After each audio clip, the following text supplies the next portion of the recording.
The Mexican-American War, the conflict that allowed for America to conquer the northern Mexican territories, mostly completing the continental borders of the United States, only missing the Gadsden Purchase 5 years later. Yet, a common question is, what if America had lost this war? Annoyingly, this is a very difficult thing to have happen, as the sheer overmight that America enjoyed was immense. They had stable politics, they had over 3 times the population, and almost 6 times the economy. They had great military leaders and a far more modern army. Quite simply, all the cards were stacked against the Mexicans. So, if we want Mexico to really win, we'd basically have to rewrite history. We could start all the way back during the Mexican War for Independence, ensuring that Mexico has a stable regime from the start, ensuring their territorial integrity, while also ensuring that the United States gets weakened by the British and internal issues. Of course, this is a very valid way to ensure a stronger Mexico, but with it, we are basically discussing an entirely different war. In fact, the war would probably never happen as we know it. So, while interesting, this video will instead attempt to change as little as possible. So then, how do we have Mexico win? Well, the only real way is to have America fumble their military operation. While America has the potential for a powerful military, they were far more interested in their economy, and their army was far from as strong as it could have been. It is not unthinkable that America enters the war just a slight bit less prepared. Another boost we can give Mexico is removing Winfield Scott, letting him pass away from a random disease, as he was a great general, the one tasked with the naval invasion of Mexico and capturing their capital, leading to their surrender. Removing Scott and replacing him with someone far less competent is a big boost. Now besides that, the Mexican generals also had a lot of infighting, and decades of political instability left general Mexican enthusiasm for the war very low.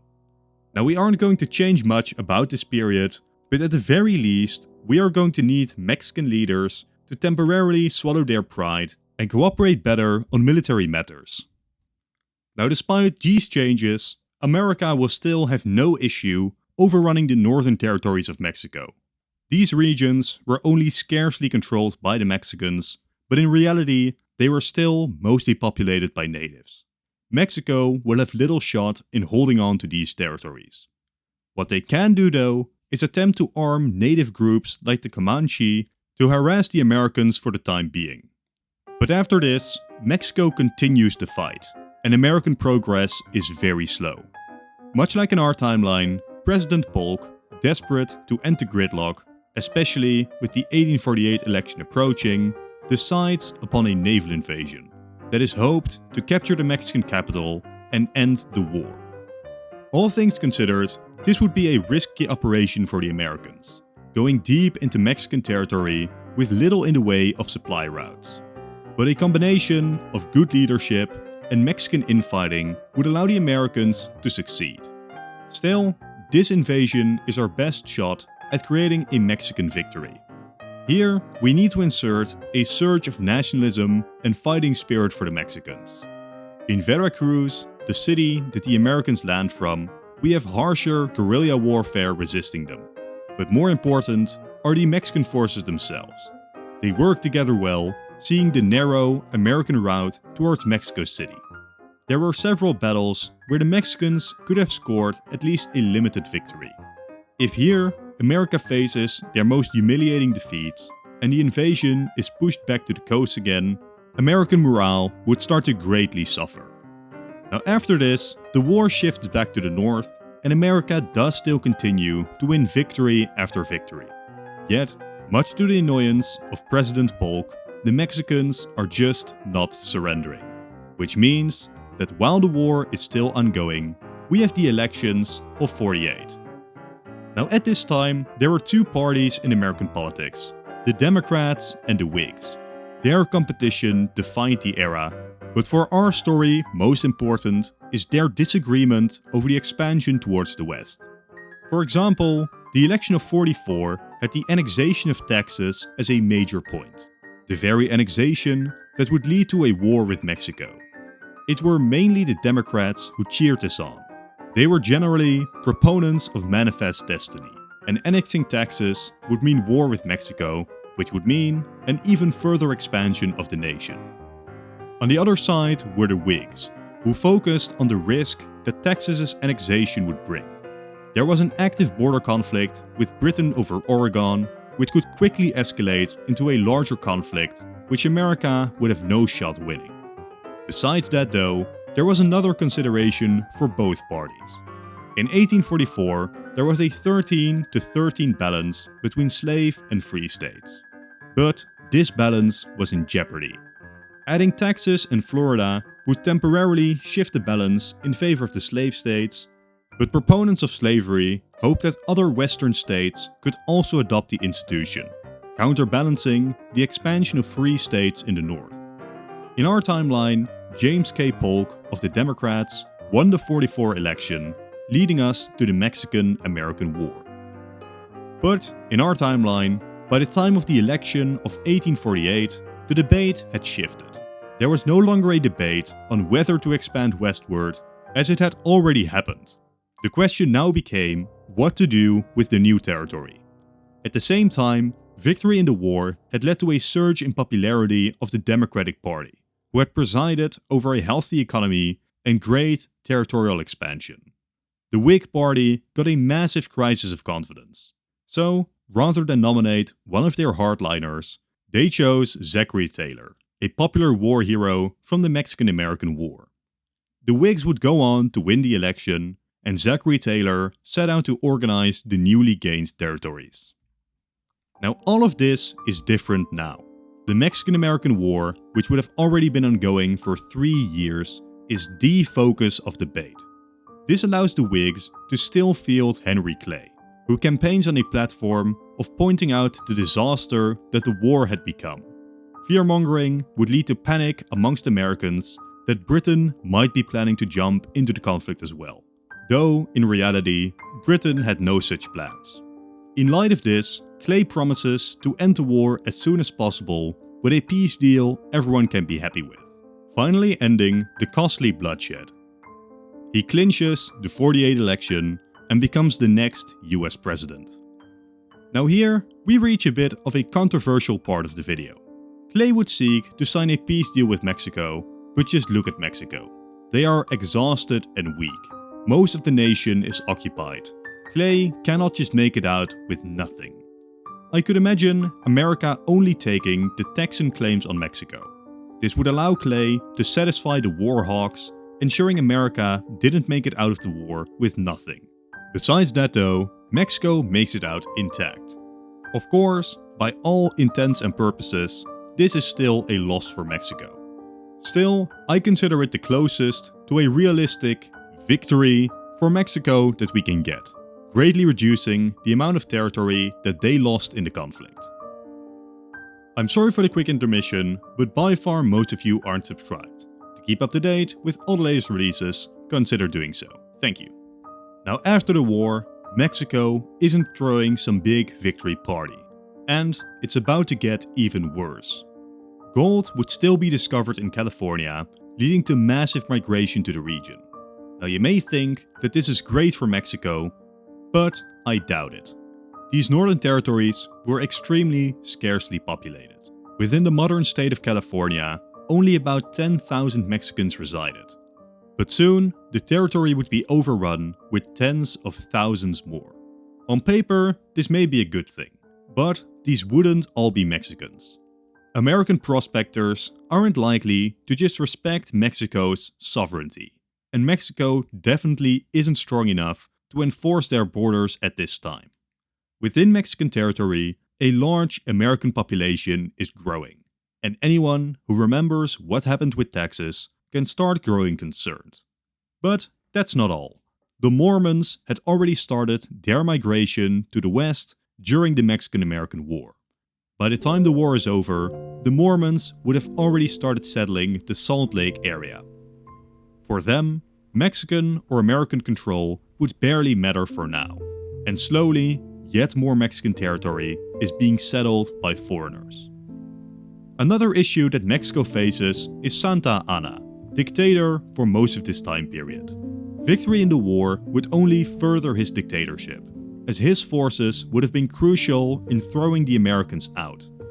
Santa Anna and his rule were complicated, but on the whole, he was a bad and corrupt leader. Any hope that Mexico might be able to rebound stronger than ever from this conflict, I'm sorry, but it's doubtful. We already discussed America's overmight over Mexico before, but in the later 1800s, this becomes even worse. By 1850, America had 3 times the population. By 1880, that difference had grown to 5 times. Mexico, competing with America long term, is just not happening. Now, some try to change this fact by having the British step in on behalf of the Mexicans, hoping to make use of America's weakness and pushing for the disputed Oregon Territory. Now, sadly, while very interesting and worth making a video on, this isn't very realistic from the British perspective.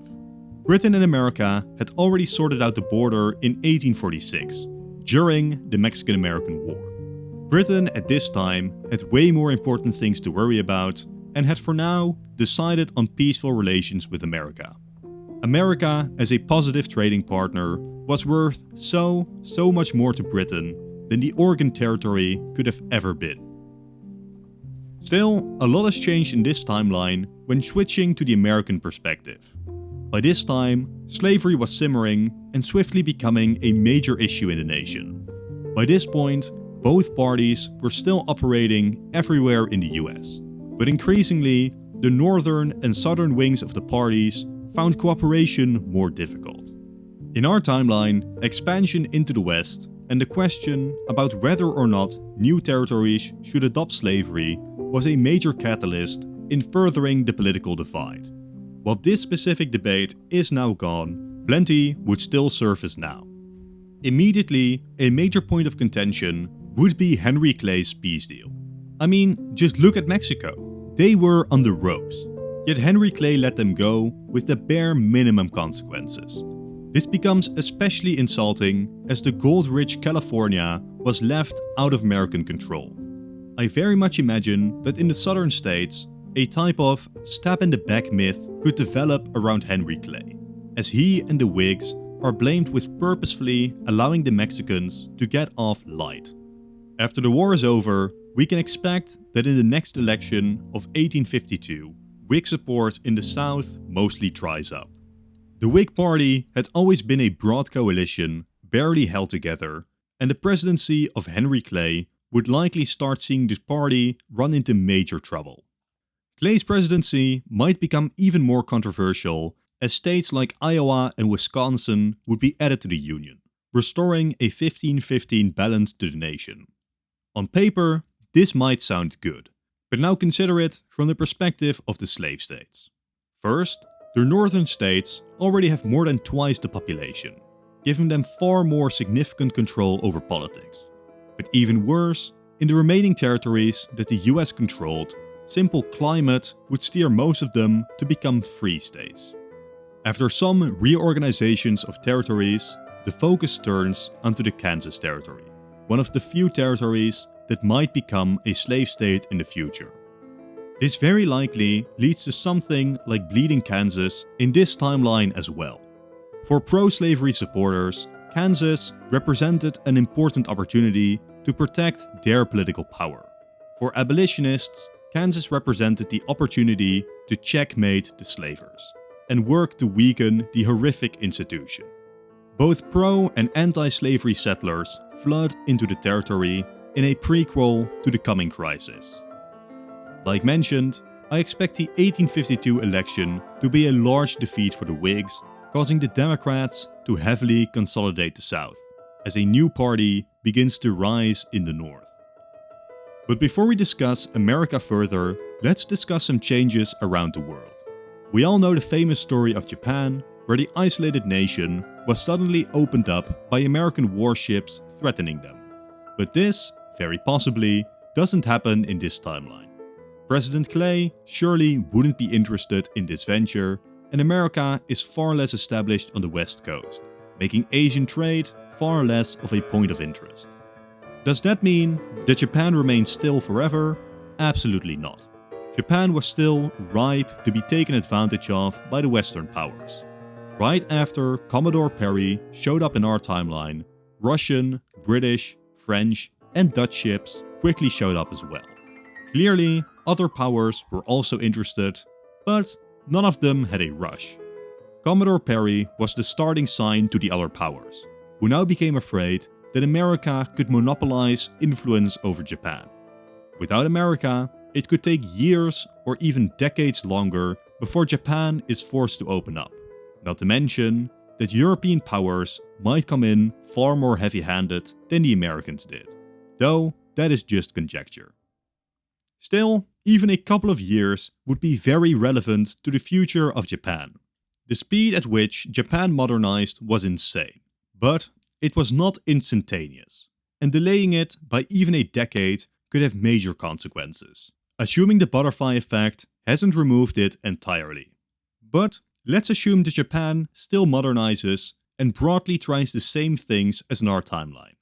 In our timeline, by 1894, Japan would attempt to take over influence in Korea and further concessions from China.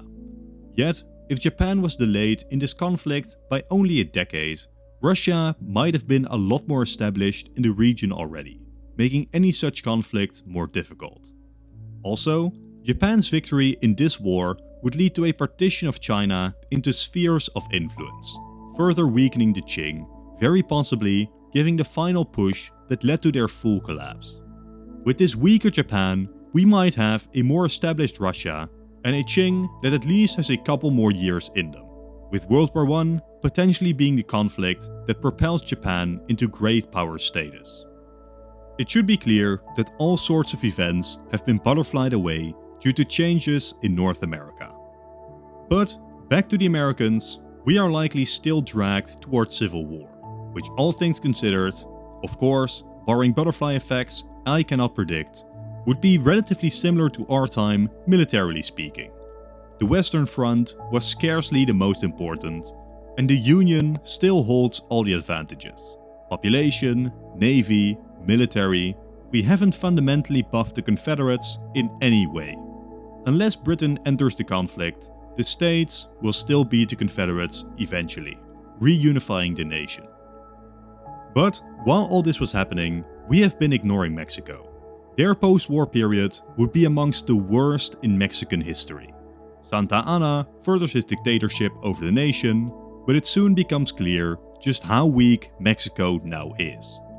They were bankrupt. Before the war, they had already been 10 million in debt. This would undoubtedly have increased by a lot after the war. But at least in our timeline, America, despite militarily defeating Mexico, would still purchase the land for 3 million and forgave some further Mexican debt. America taking far less land means Mexico doesn't get these resources, leading to an even worse economic situation. And I am sure many of you will know what Mexico's huge debt leads to in our timeline. First, Britain rocked up, forcing Mexico to sign a treaty that would allow Britain to use military force to ensure that British investors get their money back. Soon, the French and the Spanish would force Mexico into similar concessions. Mexico really had no choice here either. Had they refused, foreign nations threatened to pull out funding, which would ruin government finances. But the Europeans weren't the only ones. By 1859, America had a bill ready which would have major ramifications, basically turning Mexico into an American protectorate with very extensive military and infrastructure rights for Americans. The bill never passed because the looming threat of civil war created fears that it would benefit the southern states disproportionately, but remember that such bills existed. Mexico is straight up not having a good time in this alternate timeline. I expect their economic situation to be even worse, and the only thing going for them, the Californian gold rush, sees most of the profits go to individuals, many of which Americans, and little would leave California to actually bolster the federal government.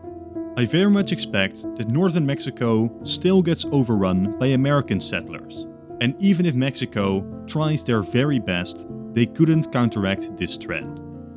In our timeline, Mexico had a civil war in 1858, followed by a French invasion. These issues might be butterflied and look different, but damn, Mexico is really struggling.